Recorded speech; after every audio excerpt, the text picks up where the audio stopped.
And welcome to the Super Bowl wrap-up edition of the Sports Horn. Back this morning from Dallas, Texas. Got an early flight. Back to our studio in Clinton, Missouri. It feels good to be home. It's great to be back.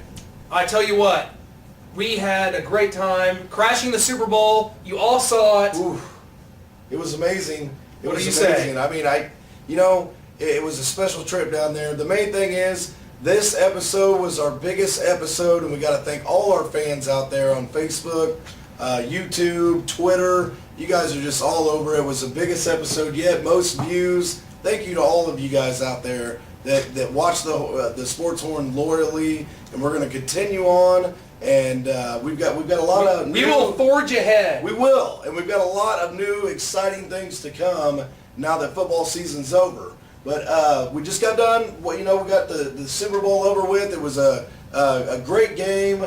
It didn't look to be at first. The Packers really jumped out to a quick start, getting a 14-0 lead right off the bat.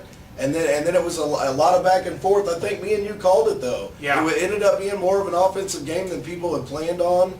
And Aaron Rodgers, wow, what a performance. Finally gets the monkey off the back, out of the shadows of Brett Favre. And congratulations. Definitely. And there's only one left. And then there was one. And then there was one.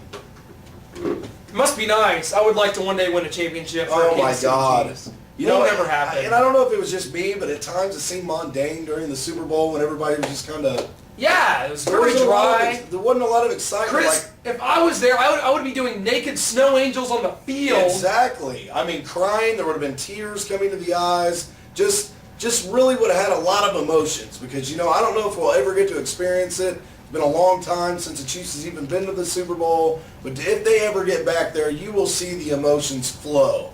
I mean, not just physically, but mentally, emotionally, everything. It'll be just pouring out. One thing I have to bring up, and this is going to be something that you're going to be talking about around your water coolers today.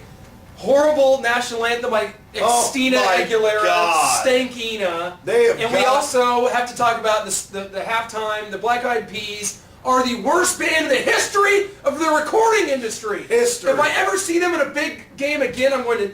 It was Ashley Simpson somewhere is laughing. Yeah. That's how bad the Black Eyed Peas were. I think she's feeling better about her Saturday Night Live appearance a long time ago. It was terrible, folks. And then Usher came out, and I think he said mainly one word, which was oh.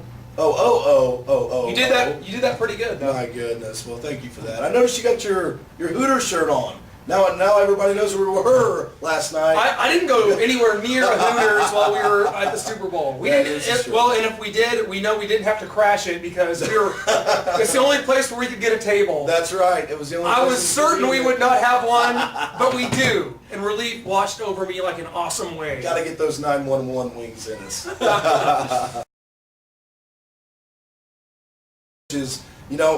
Going right into that, Missouri, huge win the other night over a Colorado team that they should have beat the first time. This time they almost beat them by 20 points. We're really starting to play up to our potential. Got to get the ball underneath. I think they changed up their offensive game plan a little bit, maybe backed off on the defensive end a little bit. That way they have more energy. They forced more turnovers this game. And they were actually able to shoot the ball on the offensive end, and I think that's very important. Chris, we have been some road moans this year in the Big 12. 0-4 on the road in Big 12 play. Let's see if we can turn that around. Tonight, Missouri travels to Kansas to play the Jayhawks on their home floor. Chris, we're going to disagree here. I am not looking forward to this whatsoever because we have not won there since the year 1999, and I see us going there and getting absolutely blitzed again. I think Lawrence. I think most Mizzou fans do. I think most Mizzou fans always have that scare of, oh God, we're playing Kansas or a rival, and we're generally not as good as them. But one thing I can say about us this year, we are every bit as talented as they are. And the main thing for me, here's my thing. If we play to our potential, I'm going to be the first to call it right now. Mizzou will go in to Allen Fieldhouse, and they will get a win. They're going to win this game. And I'm calling it right now. Nobody's probably going to agree with me, but when it happens, I'll be the first to say I told you so. If it happens, I will cower and I will bow because Missouri needs a win in the worst way over the dreaded Jayhawks. Even if we don't win, I'll tell you one thing you won't hear me say tomorrow, and I will not say wait till football season, because we'll stand here and take our medicine in this sport as well, unlike our neighbors to the west. Yeah, you're not gonna hear, you're not gonna see our fans over there going, like they did, like they do when they lose in football. All their fans are over there going like this. Nope, we'll take it like a man if we go up there and lose. You know, another thing I got to comment on that's really been bothering me, Clint, is the whole deal with Tony Mitchell. Tony Mitchell was our big recruit, our number one, biggest part of our recruiting class. He is now enrolling at the University of North Texas, and unlike Josh Selby, who got straight in by Big 12 standards, and I felt like Tony Mitchell had less to do to get eligible. Now we will not see our number one recruit ever. No, won't be seeing that thanks to NCAA regulations. Anybody find anything funny with that? I mean, I find something funny when both guys are in the same boat with academically ineligible, and somehow or another Missouri's guy just can't seem to make it. But Josh Selby's up there, trying to dunk right on the rim, and trying. But anyway, well, yes, I'm going to predict it. I think we're going to go in and kick some Jayhawk butt this weekend. Well, I'd like to see that. I think Missouri's in for a really tough game against Kansas. They're a team that plays sound, whether at home or on the road. They don't turn the ball over. Missouri, they thrive off forcing turnovers, and Kansas just doesn't make the mistakes. Very leery going into this. Missouri, again, has been absolutely road mown. But Chris, I tell you this, speaking of moans, we got to get a shout out to our buddy Mr. Shiz. Go check him out on Facebook. Yes, that guy's amazing. He's our brother from another mother. I'll tell you this. We witnessed, and this is the first time we've ever brought this up on the Sports Horn, we witnessed UFC 126 live from the Mandalay Bay Resort and Casino in Las Vegas on Saturday. Tell me about that. Well, let's see here. We paid our $44.95. They supposedly had a great card, better than they've had in a while, and it was an absolute flop. I was absolutely devastated, disappointed. I want to call Dish Network and just tell them how much I feel like they had to refund my money. I tweeted Dana White about it. It was ridiculous. All the fights were terrible. Forrest Griffin maybe was the most exciting fight. He ended up getting a big win over Rich Franklin.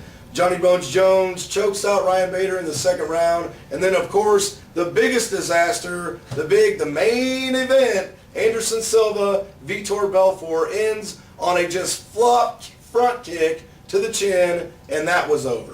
Well, I think you can safe to say that Chris and I are going to have to do better than that for me, folks. Our moans of the week belong to the Ultimate Fighting Championship. UFC 126, moans of the week.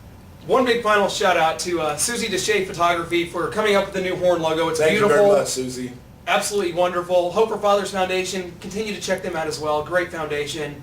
And we just want to thank all you guys once again. Come in, you know what, us. Guys, we love those heated discussions because here's what it is. After a big loss, you got two kinds of Mizzou fans. You have the optimist, and then you have the realist. Okay? We are good with everybody. I thought it was a good heated discussion. We don't always agree, but in the end, we all come back. We're one Mizzou, and you know what? I'm good with that. That's the way I like it. Keep coming back. That's right. Now we're looking forward to the next game, and we will see you next time right here on the Sports Horn. You see Sharon Collins. They're going to try to jam the lane. Taylor. Taylor. Zaire Taylor tries to win it.